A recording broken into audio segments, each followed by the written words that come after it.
ఒకటి రమణ గారు మన ఇది రమణారెడ్డి గారు టీడీపీ పార్టీ వాళ్ళ యొక్క తీరు ఎలా ఉందంటే, అంటే వారి పైన వంగవీటి రాధాబాబు గారి పైన ఓడ దాటినంత వరకు ఓడమల్లన్న, ఓడ దాటిన తర్వాత ఎవరు బోడిమల్లన్న అన్నట్టుంది. కాకపోతే ఏం చేస్తానంటే ఎమ్మెల్సీ పదవులు ఇస్తామన్నారు, అదే అయిపోయింది. కీలక నామినేటెడ్ పదవులు అన్నారు, పాపం అదే అయిపోయింది. కాపు సామాజిక వర్గాన్ని సమీకరణ చేయమన్నారు, చేశారు. పాత హామీలు నెరవేర్చాం అంటే 2024లో ఎన్నికలలో కాపులని సమీకరణ చెయ్యాలనే దాంట్లో చాలా వాడుకున్నారు. నేను ఒక విషయం అయితే సూటిగా చెప్తాను.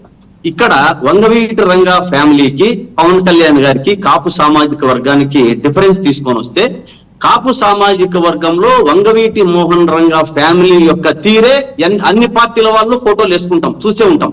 సామాజిక వర్గంలో వారిని సమీకరణ చేయడంలో రాధా యొక్క పాత్ర చాలా పోషించింది. అదే విధంగా పవన్ కళ్యాణ్ గారిని తీసుకున్నాం, పార్టీ పెట్టిండొచ్చు, కాపు అయిండొచ్చు, కానీ ఓట్లు లేవు కాపుల్లో. ఎందుకంటే ఓన్లీ ఓట్లు లేని పిల్లలు ఉన్నారు పవన్ కళ్యాణ్ గారు వెనకబడి, ఫ్యాన్స్ ఉన్నారు. మీరు చెప్పేది ఎట్లా ఉందంటే కృష్ణారాయణ గారు నవ్వుతున్నారు చూడండి. ఉన్న వాస్తవం చెప్తే ఎవరికైనా నవ్వే వస్తుంది. వాస్తవం చెప్తే గుండె మీద చేసుకొని కృష్ణాంజనేయులు గారిని కూడా చెప్పమనండి. భారతదేశంలో 100% స్ట్రైకింగ్ రేట్ ఉన్నటువంటి పార్టీ జనసేన అనేటువంటిది ప్రూవ్ అయినటువంటి వ్యవహారం.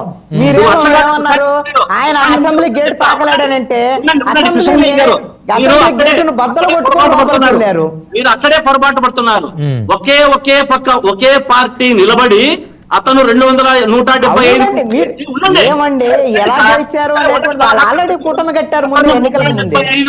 175కు నిలబడి స్ట్రైక్ రేట్ గెలిచింటే అది సరే.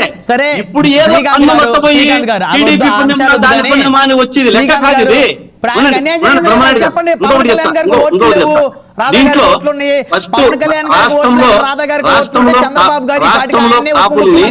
రాష్ట్రంలో కాపుల్ని ఒక పక్క చంద్రబాబు నాయుడు గారు, ఒక పక్క పవన్ కళ్యాణ్ గారు తీరంగా, పవన్ కళ్యాణ్ గారు జీవితంలో సీఎం కాలేరు. చంద్రబాబు లోకేష్ బాబు గారు అయిపోతారు. లోకేష్ బాబు గారు ఈ రోజు కాకపోతే లోకేష్ బాబు గారు అయిపోతారు. పవన్ కళ్యాణ్ గారు వారి జీవితంలో సీఎం కాలేరు. ఎందుకంటే తెలుగుదేశం పార్టీకి 15 ఏళ్ళైనా 20 ఏళ్ళైనా ఆయన నేను సర్వీస్ చేయాలా అని ఒక నిర్ణయం తీసుకున్నారు.